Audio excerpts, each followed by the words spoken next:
in the world because we use ozone and other methods. We use ozone for viruses, acute and chronic, for infections, acute and chronic. I published on treating cellulitis, septic prosthetic joints, and our results by and large are quite good. Like I said, there's nothing that's 100%, this isn't, but to me, it beats anything else that's out there, and it leaves no toxic residue. It doesn't wipe out the intestinal tract. It doesn't cause floxing syndrome like the fluoroquinolines. It only leaves patients feeling better for the most part. So, can you tell us a little bit about your experience in Ebola? I know that there is a published article at the Journal of African Infectious Disease journal, and then just expand that a little bit. How did ideas sparked in you that this will work for Ebola? So can you, I know that tile groups is the one that you mentioned, but and then just tell us a little bit about your experience and your results and how you ended up being there and what happened at the end. Thank you.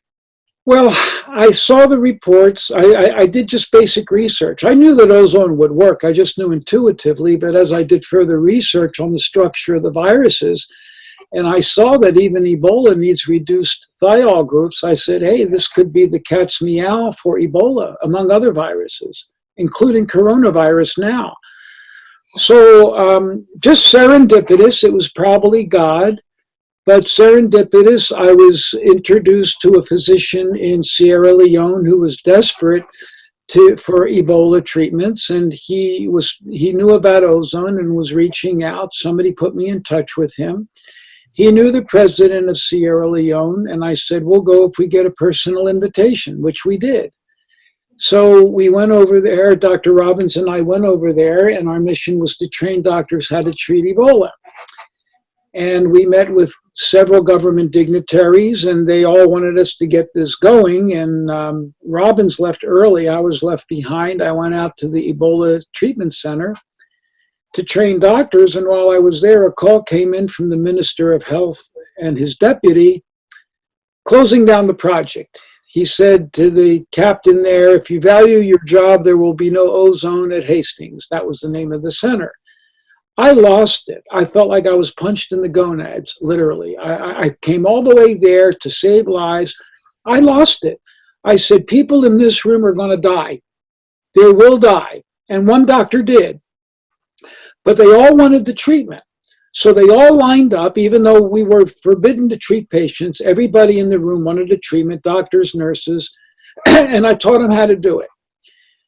So they all got treated, and one doctor 3 weeks later stuck himself with an infected needle, came down with symptoms a couple days later. He was scared to death to tell anyone he was symptomatic because he'd be thrown in the tank with a 60% chance of dying. So we were contacted. We told him what to do again, and they did it, and the guy recovered immediately, instantly. And then another doctor got it, and he refused treatment.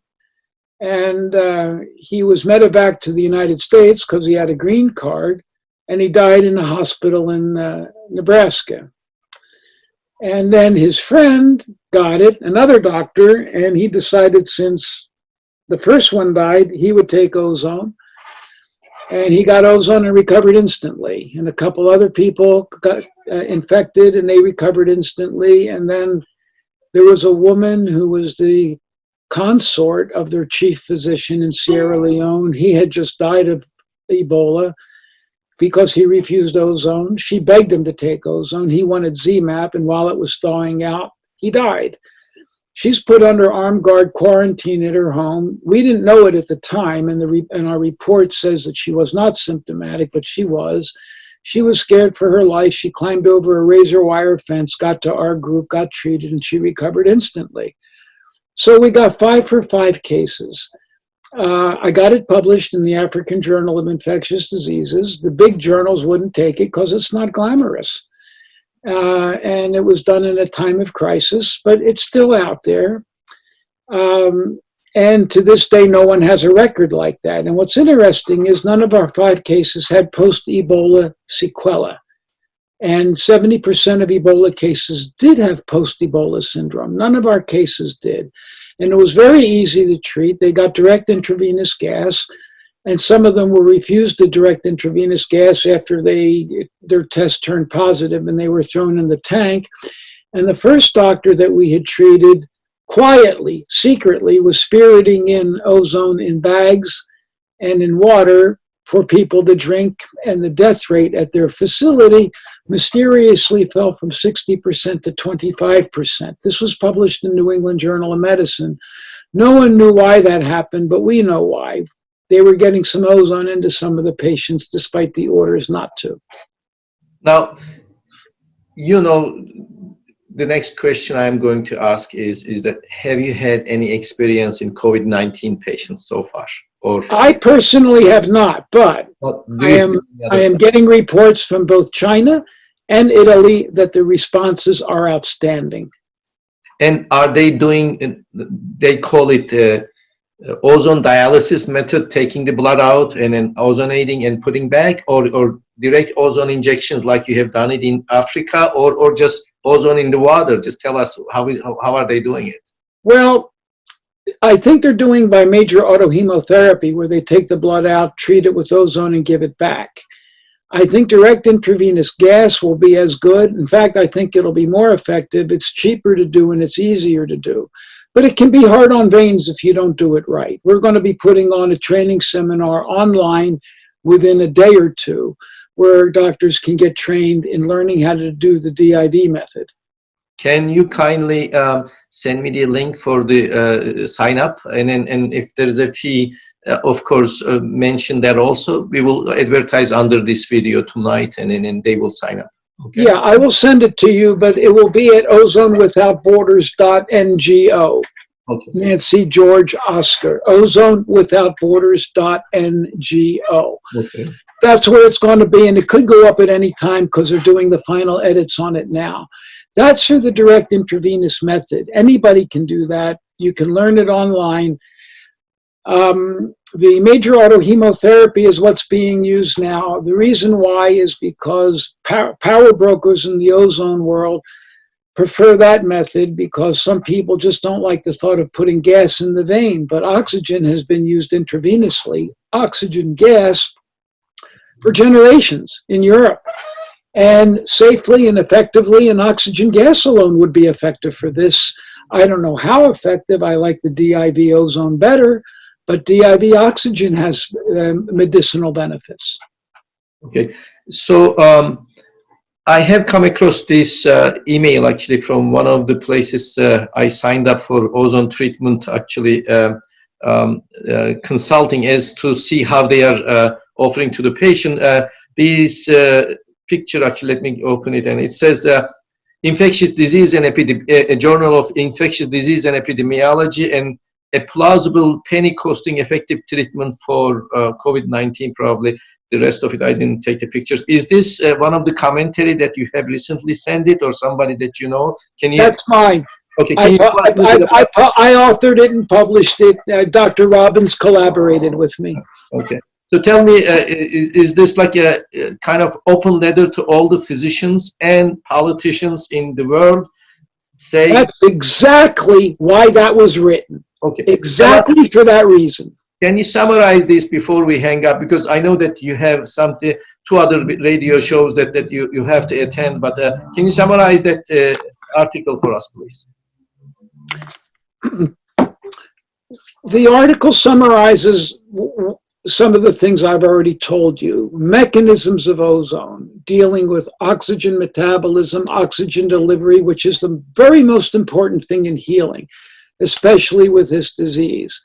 But ozone goes a little bit further. Remember I told you about Ebola and the free thiol groups. Yes. It needs free thiol groups, sulfhydryl groups, to attach to and fuse to cells. And once it does, it's like the fingers to open the cookie jar. Yes. These are the thiol groups. When you oxidize them, you chop them off. Now you can't get into the cookie jar. Coronavirus, like Ebola, its spike proteins are rich with cysteine residues and tryptophan residues, and these are the two most vulnerable amino acids to oxidation, cysteine in particular. You're just rupturing the actually the spikes on the corona and I have seen actually some of the videos saying that corona has almost like a mechanical option, as if like a drilling to the cell wall. Is this the motion that you're breaking it out and it's that is the metaphor that I am giving you. It's a metaphor. Spike proteins, they need reduced thiol groups. Yes. And those reduced thiol groups fuse probably to thiol groups on your cells.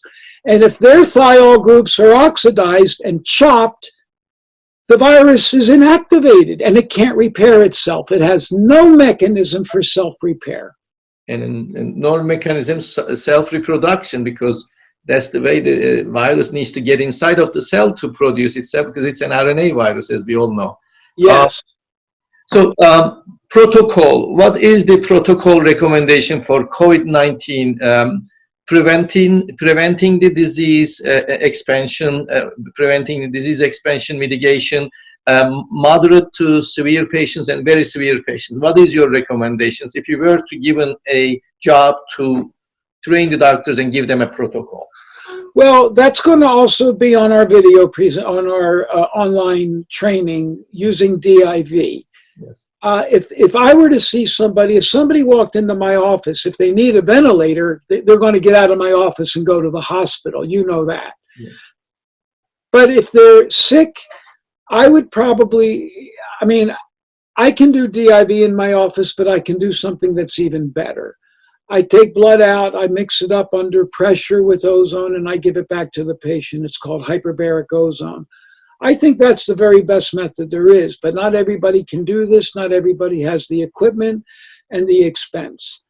So if I had no choice, I would give them DIV ozone, maybe 20 cc's of gas initially at a medium concentration. It'll be on the video. Okay. And depending upon the seriousness, I can repeat it several times a day if necessary. And there's also some nutritional things that we would do as well. But I think ozone is going to be the premier treatment for this. Now, I do believe in prevention. I'm taking ozone. I take ozone virtually every day. Okay. I drink ozone water. I take ear ozone. Yesterday, I took an ozone sauna. A couple days ago, I took hyperbaric ozone 10 passes. And I do that on a regular basis just to maintain my body. Other things you can do. Here's a nebulizer. I can turn this nebulizer on,